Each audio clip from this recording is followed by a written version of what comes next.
Thank you so much. I'm so humbled to be here with such amazing women and to be part of this legacy of She Rock Awards. And I'm sorry to my teleprompter friends, but I was inspired by Laura, and I'm going off script.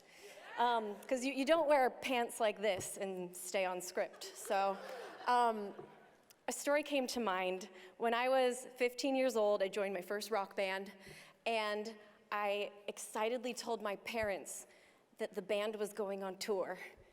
And the band was all guys that were several years older than me, and my mom used the dreaded word, Lindsey, that's just not appropriate. Unless she agreed that I could go on tour if she could. And my mom, I was mortified and said absolutely not, but my band caught wind of this and said, sure, she can come. My mom drove in the back of the van with all of our gear for a week across the West Coast.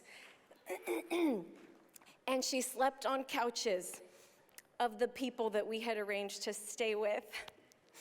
I love my mom so much. I am the woman today because the women in my life.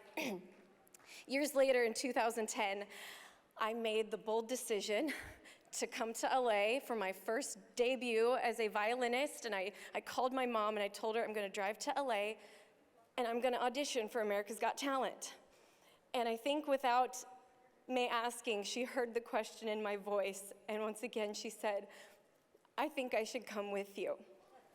And she drove with me to LA. Sorry, I'm getting all teary thinking about my beautiful mother, especially because she's told me several times, in passing, very casually, that she just sometimes feels like her life is very small.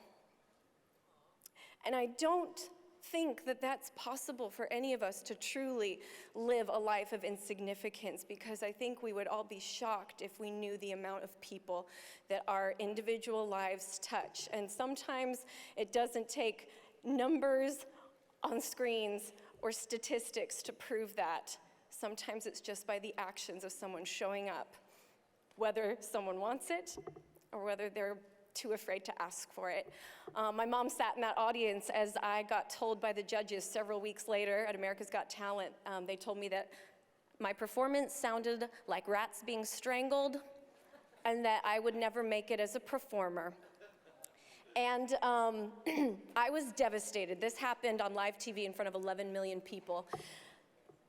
And I was so humiliated, but yet my mom was there to give me a hug afterwards and tell me that she was proud of me.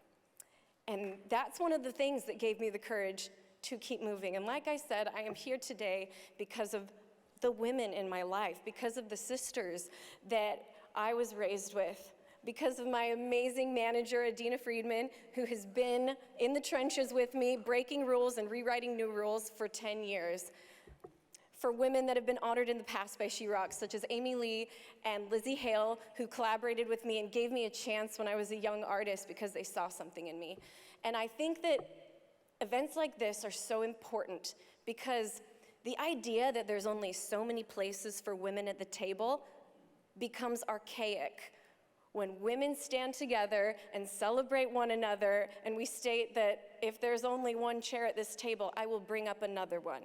I will make more room. And I think I've been so inspired by the women who have performed, who have spoken, because these are the women that are adding chairs to every single table that they stand at and sit at, But thank you so much, She Rocks, for bringing me here, for bringing all of us together to celebrate one another.